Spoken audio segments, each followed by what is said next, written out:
Bu kunni butun umr unutolmasam kerak. 2021-yil 18-oktyabr. Hayotim tubdan o'zgargan kun. Men birinchi bor Smart English o'quv markaziga ingliz tilini o'rganishlik uchun tashrif buyurdim. Va bu tashrifim oson kechmadi. Avval bir do'stim tashrif buyurganini eshitdim va o'yladimki, menga maktabda o'rgangan bilimlarim yetadi va o'quv markaziga borishim shart emas.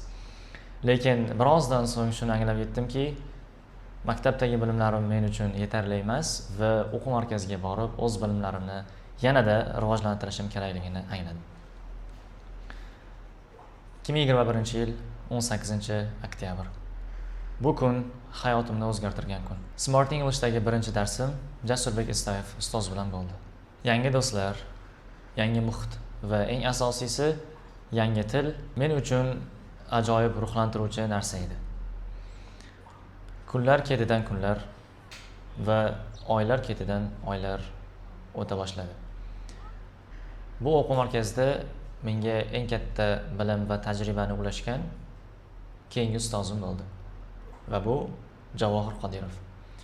Bu ustoz bilan ancha bilim va ko'nikmalarga ega bo'ldik va birga rivojlandik. 16 oy davomida o'qilishi kerak bo'lgan dars sistemasini biz 14 oyda yakunladik. 2022-yil dekabr oyi. Va bu kun ham mening hayotimda bir ajralmas o'ringa ega bo'ldi. Dekabr oyida eng yoqtirgan o'quv markazimni eng yaxshi ustoz bilan yakunladim. 2023-yil iyul oyi. Va men bu kunni juda uzoq kutdim. 2023-yil 30-iyun. Va bu kun butun hayotimdagi eng muhim kunlardan biriga aylandi. IELTS imtihonimni birinchi marta topshirdim va birinchi natijamni qo'lga kiritdim. Va natija men va ustozlarimni va eng asosiysi ota-onamni xursand qiladigan natijalardan bo'ldi. IELTS 7.5. IELTSdan 7.5 ballga erishdim. Va bu aynan mening birinchi urinishimda edi. Va hammasi shundan so'ng boshlandi.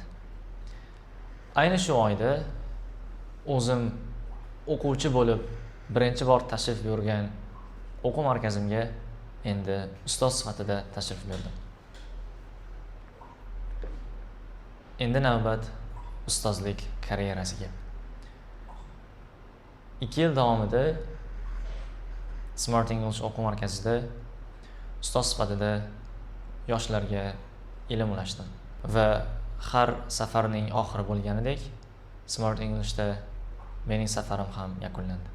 2025-yil sentyabr oyida Smart English'ni tark etdim.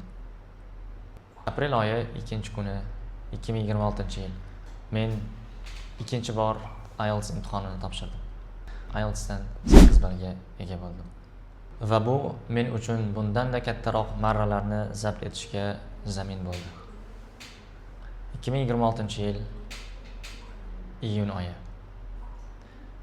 Va men Germaniyaning Kempten University of Applied Science, ya'ni Kempten universitetidan almashinuv dasturi bo'yicha o'qishga qabul qilindim. Va bu juda ham quvonchli xabar edi. Lekin bundan-da quvonchli xabar hali oldinda edi. 2026-yil 25-iyun 3 yil davomida o'ylab yurgan eng katta orzumga erishdim.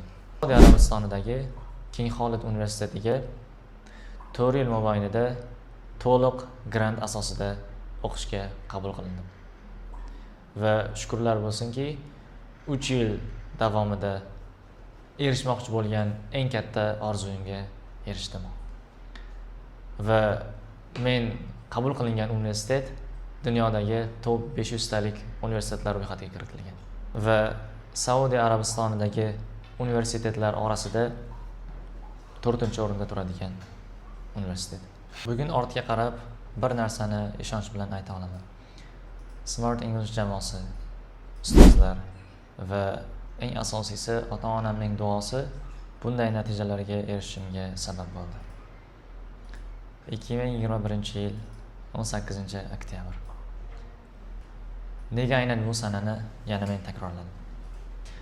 Ba'zan insonning butun hayotini o'zgartirish uchun atigi bitta to'g'ri qaror kifoya. E'tiboringiz uchun rahmat.